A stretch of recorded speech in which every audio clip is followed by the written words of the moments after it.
All right, shalom and shalom wa barakatham, called Bakaryam. All praises, honor, and glory be to the Most High God, Yahweh, and His only begotten Son, whose name is Yahweh Shai. All right, I'm going to jump into this lesson here, and I'm not planning on this being too long. Just wanted to touch on a few articles. And this first one is from www.bbc.com, as you see on the screen. And this is basically from yesterday. Now, the title says markets sink as Trump confirms tariffs on Canada, Mexico, and China. And that's been really the news all day. All right, this took place last night at midnight. And here it says, President Donald Trump has said he is moving forward with 25% tariffs on goods imported from Canada and Mexico into the U.S., adding that time had run out to reach a deal. It goes on to say U.S. markets sank in response to the measures, which he has threatened since earlier this year and said would now go into effect Tuesday. An additional 10% tariff on Chinese imports is also expected to come into force, leaving all of America's top 3 trade partners facing significantly higher barriers than just a few weeks ago. No room is left for Mexico or for Canada, Trump said at the White House on Monday. The tariffs, they're all set. They go into effect tomorrow, which that hit today. U.S. imports led by Mexico, China, and Canada. Now, this is showing you the percentage of the imports. Now, a little bit more for the impact. The 3 major indices in the U.S. sank after Trump's comments. The Dow Jones Industrial Average ended the day down 1.4%, and the S&P 500 sank 1.75%, and the NASDAQ fell 2.6%.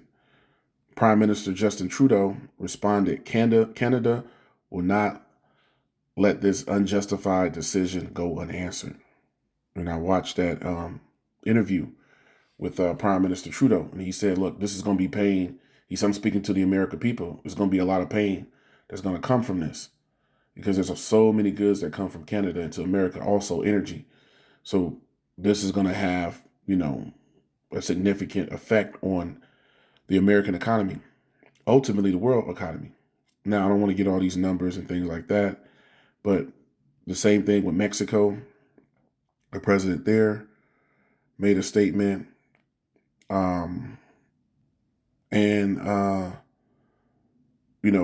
pretty much the major trade partners, the Chinese said the same thing. This is going to be a problem. Now, this was one article, and I want to get this other one real quick before I get these precepts, because the stock market is sinking because of these trade wars. Now, simultaneously, Trump administration pauses U.S. military aid to Ukraine. Now, this is was talked about all over the weekend, and this was a conversation with Zelensky, who is the leader or the president of Ukraine. And then you see Trump here, who is the president of Babylon. And you see J.D. Vance here, who is the vice president of Babylon. Now, in this, political theater here, when you watch it, it's 10, 12 minutes or so. When Zelensky makes a statement after Trump was basically bullying him and J.D. Vance was bullying him, he made a statement. And that changed the whole, tenor of the conversation. And what he said, when you go back and watch the video, for those who might not have seen it, just real quick, brief recap. What he said was that, America has a great big ocean that basically protects it. But then he went on to say, but that time, is coming short. Basically, the protection of having the Atlantic Ocean and to be surrounded by water, also on the other side of America, the western part, you got the Pacific, so on and so forth. He said, but that time is coming short, meaning what? The missiles are going to spoil all the plans of Babylon. And that infuriated Trump. He got real red. He got real belligerent. And he went off. He lost it. Because that is ultimately prophecy. what Zelensky said there that caused Trump and Vance to really get aggressive and to basically throw him out of the Oval Office was the fact he said, y'all got this big ocean here, but soon that's not going to be able to protect you anymore, because the missiles pertaining to Joel, the second chapter, there's nothing that's going to stop them from hitting Babylon and their intended targets. They're not going to hit each other. They're not going to break their ranks. They're going to fly over all the defense mechanisms they have, the Iron Dome or whatever else they got going on. That's not going to work. So these are two things of many things that's going on simultaneously. Now, I wanted to get into showing what's really going on prophetically. 2 Ezra 15 and verse 14. It says, woe to the world and them that dwell therein. So this is what? Destruction, death, chaos, hell coming to the earth. I'll read that again, 2 Ezra 15 and 14. Woe to the world and them that dwell therein. So great pain is coming to the earth, right? Destruction, devastation. Verse 15, for the sword and their destruction draweth nigh, and one people shall stand up and fight against another. So you're going to have civil unrest, civil wars, right? Which is going to break off throughout the earth, headed by what's going on here in Babylon. And it says, and one people shall stand up and fight against another, and swords in their hands. The modern day sword is the gun. For there shall be sedition among men. This is when the people pretty much don't hear the government out no more. The overthrow of the government.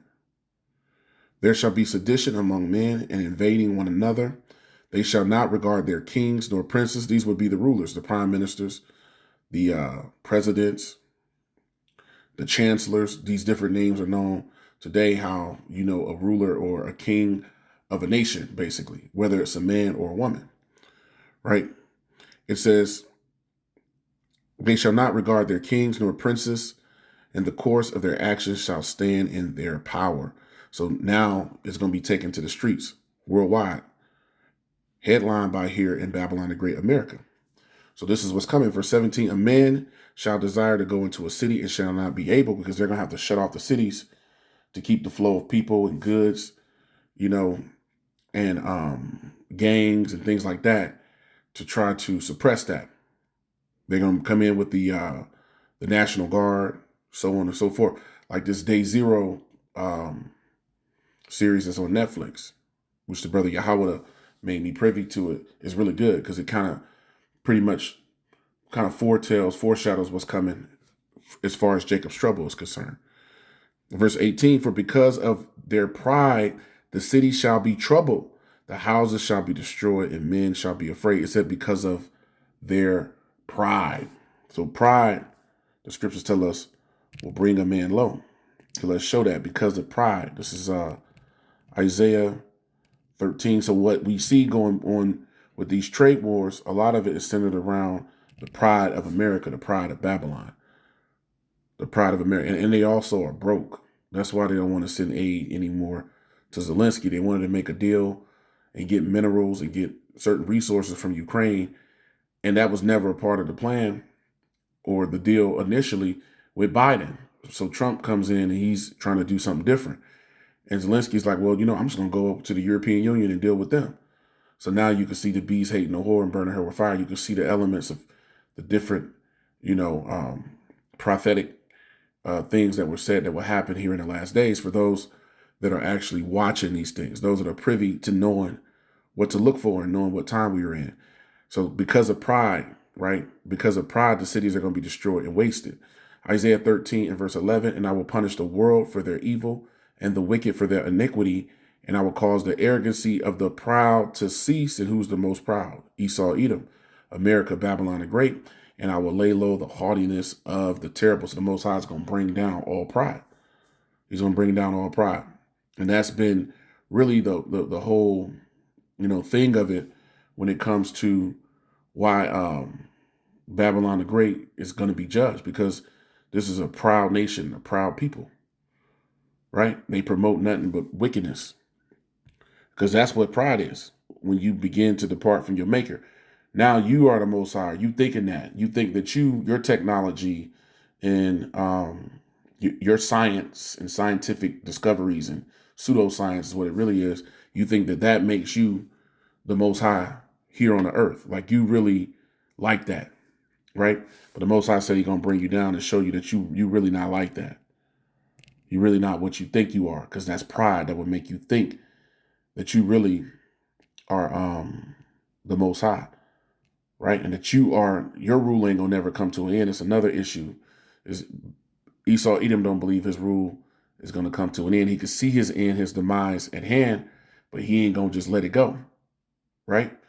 And the Most High set him up to be that way. Let's show that going into pride. 2nd Ezra 8:50. For many great miseries shall be done to them that dwell in the latter time. So great miseries is what's coming. It says, and many great miseries shall be done to them that in the latter time shall dwell in the world, because they have walked in great pride. The same thing we just heard, because of pride. So the Most High is about to break the pride of America. He's about to break that very proud spirit that's in Babylon. Now, we was in 2nd Ezra 15. Let's go here to 16 and get a few. 2nd Ezra 16, and we'll go right to the point.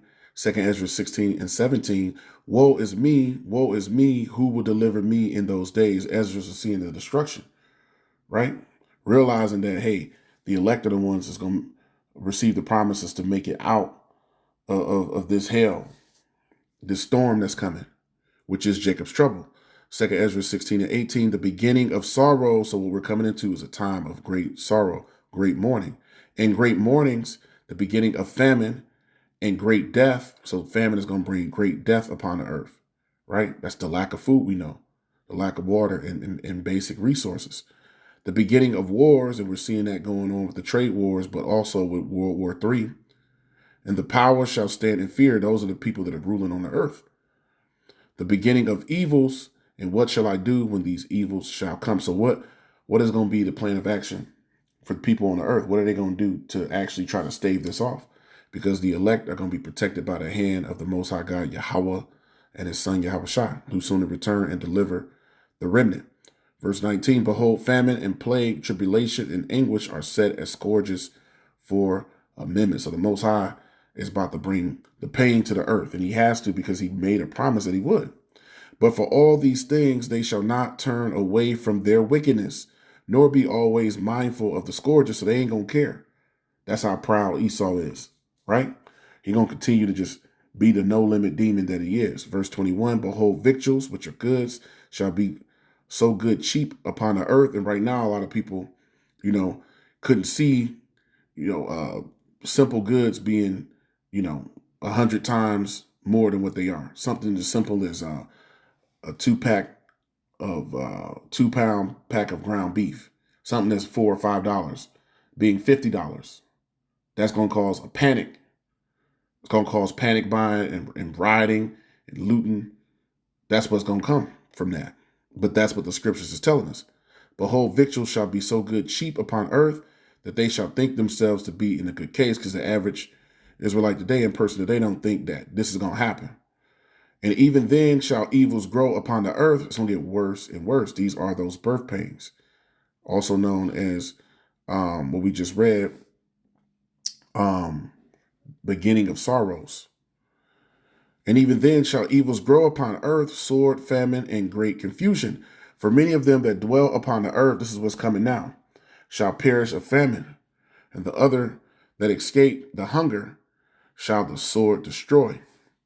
And the dead shall be cast out as dung, meaning dead bodies are going to be just like feces laying in the street. And there shall be no man to comfort them, for the earth shall be wasted and the cities shall be cast down. So that's what's coming. The earth is going to be a wasteland and the cities are going to be cast down. So these cities all over the world, you're going to have violence and crime and murder and all forms of heinous evil acts going to the highest levels of wickedness and evil that man has ever seen. And that's highlighted in the scriptures, because it tells us in Daniel, the 12th chapter, that that the time of Jacob's trouble is going to be like a time that was never upon the earth, right? A time that men have never seen. So we're entering into the beginning of sorrows, Jacob's trouble, the time of great tribulation. These are all the names for that. So let's show that even further. So when we go to Matthew 24, let's go to Matthew 24. So Matthew 24, the beginning of sorrows, right? Jacob's trouble, great tribulation. Matthew 24 in verse 6, it says, and ye shall hear of wars and rumors of wars, and that's going on day by day. See that ye be not troubled, speaking of the believers. This is not a time for us to be troubled, but to ultimately be thankful and rejoice to Yahweh Shem Yahushua and pray for protection and to be shielded and guided through in these dark times.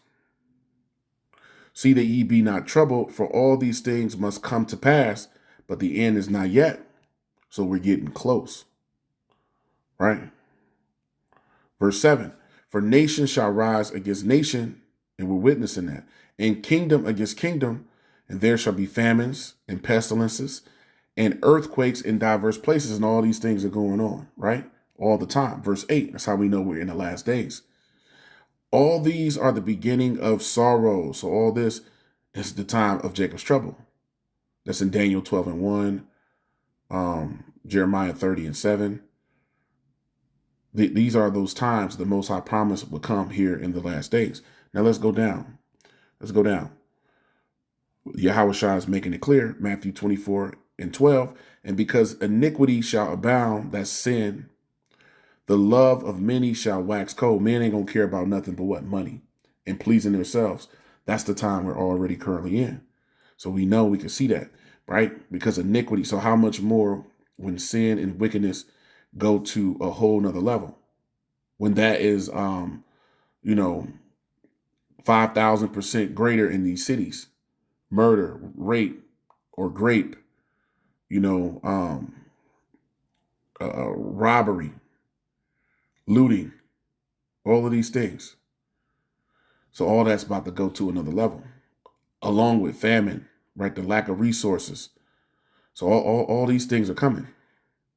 Verse 13, but he that shall endure unto the end, the same shall be saved. So this is really about the endurance of the elect. The endurance of the elect. So those that endure, they're going to receive the prize. They're going to receive the crown. So there's no way out of this. The servant is not greater than his master. Acts 14 in verse 22. And it reads, confirming the souls of the disciples and exhorting them to continue in the faith, and that we must, through much tribulation, enter into the kingdom of the Most High. So when we go out and do the work, Bible studies, when we go out and when we are brotherly, when we are able to have counsel, build one another up, that's all a part of exhorting each other. So we confirm the believers by exhorting them to actually continue to push through. As the Apostle Paul said, faith without works is dead. So we got to continue to push and continue to have faith unto the end. And that we must, through much tribulation, it says, enter into the kingdom of the Most High. So that's the only way we can receive the promises to you Akim and you Akwaf, you believers, you Bakaryam, which is the elect, the chosen. If you are indeed of the elect, the chosen, if any one of us are, hey, we're going to endure to the end. Hey, the house of David is going to get stronger and stronger. That will be the body of a Mashiach, or the body of the anointed, who the world calls Christ. So with that, I pray that this lesson was edifying to you believing brothers and sisters. I want to give all praises, even the honor and glory to the God of heaven and earth, Yahweh, Bahashem, Yahushai, Bahashem, Rakakwadash. All praises be to the Most High God, Yahweh, and the Son, Yahushai.